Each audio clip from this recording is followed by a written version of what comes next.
Dhanbad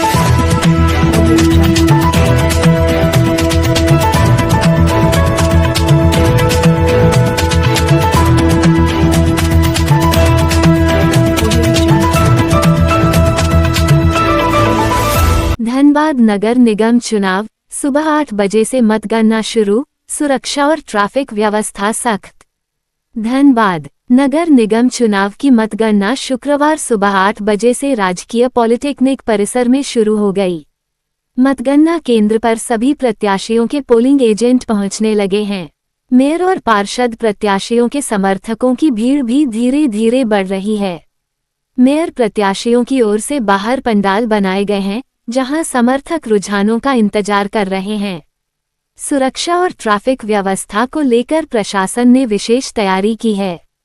traffic DSP Arvind Kumar Singh ने बताया कि आरओ प्रत्याशी और उनके समर्थकों के लिए अलग से पार्किंग की व्यवस्था की गई है। बेकार बांध से विनोद बिहारी चौक तक सड़क को अस्थायी रूप से बंद किया गया है। इस मार्ग में रहने वाले लोगों से वैध पहचान पत्र साथ रखने की अपील की गई है। आम नागरिकों से वैकल्पिक मार्ग का उपयोग करने को कहा गया है। इस बीच बीजेपी समर्थित मेयर प्रत्याशी संजीव कुमार के रिटर्निंग ऑफिसर बबलू मुखर्जी ने आरोप लगाया कि 11 काउंटिंग हॉल में प्रत्येक प्रत्याशी को केवल एक पोलिंग एजेंट की अनुमति दी गई है, जबकि हर हॉल में एक आरओ तैनात हैं। उन्होंने इस व्यवस्था पर सवाल उठाया। मेयर प्रत्याशी संजीव सिंह, संजीव कुमार, शमशेर आलम और प्रकाश महतो सहित अन्य प्रत्याशी मतगणना स्थल पर पहुंच चुके हैं।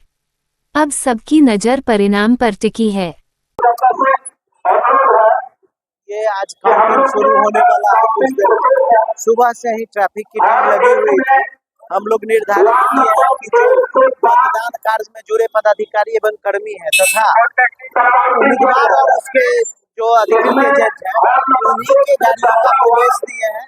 जो पॉलिटेक्निक के दोनों तरफ बने पार्किंग में उनको पार्क किया गया है। ये बेकार बांध की ओर से केवल उम्मीदवार का प्रवेश किया गया है तथा उसके अधिकृत जो जिला स्कूल तरफ वाले मैदान में लगाया गया और देख रहे हैं कि अभी सुचारू है। सामान्य हम लोगों को क्या संदेश आम लोगों का है कि अगर इस रूट को आम लोगों के लिए बंद किया गया है, जिनका घर है, प्रतिष्ठान है, उनको उचित पहचान परमिट किया गया है। हम लोग वैकल्पिक मार्ग का उपयोग करें। बेकार बांध से अगर जिनको विनोद बिहारी जाना हो तो वो सिटी सेंटर मेनको मोड़ कुर्मिटी होते हुए विनोद बिहारी क्या हुआ, क्या बता रहे हैं। हम संजीव कुमार के आरओ है और 11 रूम यहाँ बना हुआ है। 11 रूम में 11 आरओ बैठते हैं। इस बार डीसी साहब बोल रहे हैं 11 रूम में एक ही आरओ बैठेंगे, जो नियमता के अनुसार संपूर्ण रूप से गलत है।